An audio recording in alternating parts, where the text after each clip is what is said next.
Il ne faut pas que vous soyez comme les autres, comme ceux qui n'ont pas d'espérance. On entendait ça dans la deuxième lecture dimanche dernier, l'épître, la première aux Thessaloniciens de saint Paul. Il ne faut pas que vous soyez comme ceux qui n'ont pas d'espérance. Vous qui avez reçu cette bonne nouvelle de la victoire de Dieu, de la victoire du Christ, vous ne pouvez pas vivre comme ceux qui n'ont pas d'espérance. Je vous salue tous, les aînés de l'eau vive. Je suis heureux de vous retrouver. J'attendais ce moment avec impatience. Je fais suite à la vidéo d'Albéric pour donner des nouvelles actuelles qui sont pas très bonnes. La suppression du week-end des aînés en décembre, la suppression du camp Altoum. Enfin, mais j'ai bien entendu ce qu'il a dit. Il y a en même temps une bonne nouvelle dans la mauvaise, c'est qu'il y avait une véritable attente et une quarantaine, je crois, d'aînés qui étaient inscrits déjà pour Altoum, enfin qui s'intéressaient à ça. Alors ça, c'est vraiment une espérance. C'est un sujet d'espérance. C'est pas le seul sujet d'espérance, parce que dans ce moment objectivement très très difficile, il y a une crise, un moment de crise très très forte, crise sanitaire bien sûr, crise sociale, crise économique, financière. C'est un moment extrêmement douloureux pour une quantité de gens. Je pense évidemment aux gens qui ont des malades, des gens qui ont des mourants ou qui sont morts, des familles qui vivent un deuil terrible parce qu'on n'a pas pu embrasser grand-mère avant qu'elle s'en aille, parce que telle personne est malade et qu'on peut pas aller la voir. Enfin, des situations objectivement douloureuses de pauvreté, de difficultés nouvelles, d'inquiétude pour le travail, d'inquiétude pour la vie économique. Bref. Alors on entend ça de temps en temps. C'est dur d'avoir 20 ans en 2020. Objectivement, je suis pas sûr que ce soit plus difficile en 2020 qu'il y a 10 ans. Hein. C'est beau d'avoir 20 ans. Justement, c'est le moment de l'enthousiasme, c'est le moment où la vie est ouverte, c'est le moment où tout est à nous, tout s'ouvre à nous, toutes les portes. Et je ne voudrais pas qu'on ferme les portes devant les gens qui ont 20 ans, ou 18, ou 25. C'est au contraire un moment d'enthousiasme et il faut aller de l'avant. Yalla, faut y aller, il faut y aller. Je voudrais vous dire un mot d'abord à propos de la messe, parce que j'entends bien toutes les manifestations qu'il y a eu, les revendications, et je ne sais pas encore exactement ce qui s'est passé aujourd'hui, mais je sais qu'il y avait pas mal de choses qui étaient prévues. Je voudrais vous dire 3 choses à ce propos. La première chose, le gouvernement s'est pris les pieds dans le tapis. Et il a fait une gaffe énorme, à mon avis, hein, c'est mon sentiment, parce qu'il a mis les pieds sur un terrain qui n'est pas le sien. Que le gouvernement dise les conditions des rassemblements et les conditions possibles pour faire quelque chose, c'est son métier, c'est son affaire, et on obéira parce qu'on est obéissant, et on doit l'être. C'est-à-dire, si le gouvernement nous dit « vous ne pouvez pas vous réunir à plus de 15 ou plus de 30 ou plus de 50 ou dans telle et telle circonstance et dans telle condition », c'est la même chose pour tout le monde et on peut dire que c'est dommage, on peut dire qu'on n'a pas envie, mais on obéit parce qu'on est obéissant et qu'il faut obéir. C'est saint Paul qui le demande d'ailleurs. Dire on peut faire des enterrements, on peut faire des baptêmes ou des mariages, mais on ne peut pas faire la messe du dimanche, de quel droit dit-il ça? C'est pas son affaire, c'est pas son... il peut pas dire le culte est interdit, public ou privé, il peut pas intervenir dans cette affaire-là. Il peut dire les conditions dans lesquelles on peut faire des choses ou ne pas les faire, mais il ne peut pas dire ce qu'on peut faire ou ce qu'on ne peut pas faire dans le domaine de la religion. La liberté de culte est une chose, et la liberté, c'est d'exercer le culte et de croire et de ne pas croire, enfin bref, toute cette affaire de laïcité. Mais la manière d'organiser, c'est son affaire, mais quoi organiser, c'est pas son affaire. Alors, il y a eu cette affaire de référé au Conseil d'État, le Conseil d'État qui a donné son avis. Bon, on en pense ce qu'on veut, mais enfin, on peut être un peu déçu quand même de la décision. Il va y avoir demain, lundi, une nouvelle consultation entre la conférence épiscopale et les responsables religieux et le gouvernement. Donc on va attendre un petit peu ce que ça va donner. Mais par ailleurs, deuxième chose, les manifestations. Des manifestations variées, alors on dit c'est pas des manifs, c'est des rassemblements, qui sont autorisés par la fête. Ça c'est absolument nécessaire, c'est-à-dire que vous participiez ou non les uns et les autres à tel ou tel rassemblement, à telle ou telle manifestation, ça c'est votre conscience qui le dit, et moi je n'interviens pas. Je peux penser ce que j'ai envie de penser, mais chacun prend sa décision. Vous êtes grand, vous êtes majeur, vous êtes vacciné, vous avez le droit de réagir en fonction de votre conscience, à condition que ce soit toujours dans les circonstances prévues et autorisées par le gouvernement. C'est-à-dire, si une manifestation est déclarée à la préfecture et qu'elle est dans le cadre de la loi, c'est très bien. Participer à un rassemblement ou à quelque chose qui n'est pas dans le cadre de la loi, là, je suis plus d'accord. Troisièmement, dans le cadre de ces rassemblements et de ces manifestations, j'ai peur d'une chose. J'ai peur qu'on mélange ce qui est de la revendication, manifestation, et ce qui est de la prière. Je vais vous dire très honnêtement, au fond de moi-même, je suis un petit peu gêné de voir des gens, des jeunes ou des moins jeunes, qui se mettent à genoux devant la cathédrale ou sur le parvis pour prier, pour chanter, pour dire le chapelet, parce que c'est pas le lieu, c'est pas le moment.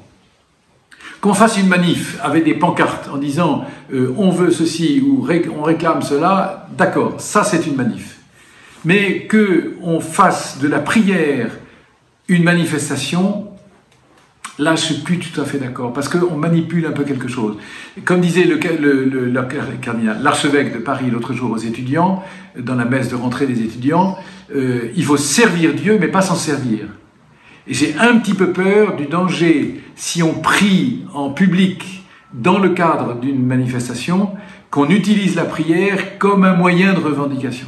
En tout cas, j'ai peur des confusions possibles.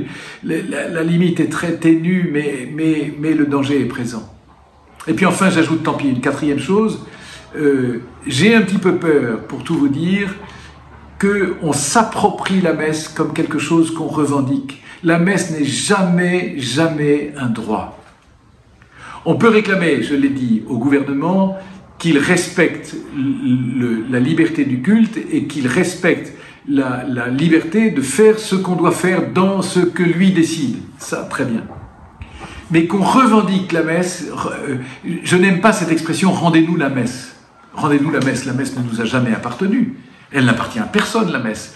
L'Église est dépositaire de ce trésor de l'Eucharistie que le Seigneur lui a confié jusqu'à ce qu'il vienne pour nourrir le peuple de Dieu. Mais d'abord, ce n'est pas la seule manière de nourrir le peuple de Dieu, même si c'est très douloureux de ne pas pouvoir se rassembler pour la messe quotidienne, mais surtout hebdomadaire du dimanche. Mais d'autre part, je redoute un petit peu cette appropriation et cette revendication à propos de l'Eucharistie qui est tellement plus grand. Vous voyez, quand dans la marine, moi j'avais des périodes en mer pendant des semaines et on n'a pas d'aumônier à bord et on fait la prière ensemble le dimanche, ben on n'a pas l'Eucharistie, qu'est-ce que vous voulez? Et ça fait partie des circonstances douloureuses, difficiles, mais qui sont pas... il faut apprendre à réagir à cette difficulté, à réagir à ces circonstances douloureuses, mais sans revendiquer quelque chose. Ça me gêne un petit peu. Alors, du coup, je voudrais venir au texte, aux lectures de ce dimanche, le 33e dimanche, en particulier l'évangile des talents, la parabole des talents. La parabole des talents, c'est le Seigneur, le maître de la parabole, qui confie à ses serviteurs, mais c'est le Seigneur qui nous confie à nous les talents, chacun selon ses capacités. 5 talents, 2 talents, 1 talent. Le talent, c'est une fortune dans le contexte de l'époque de Jésus. 1 talent, je crois que c'est quelque chose comme 20 ou 25 ans de salaire moyen d'un ouvrier. C'est-à-dire, c'est réellement, ça se compte en milliards, quoi. C'est quelque chose qui est énorme.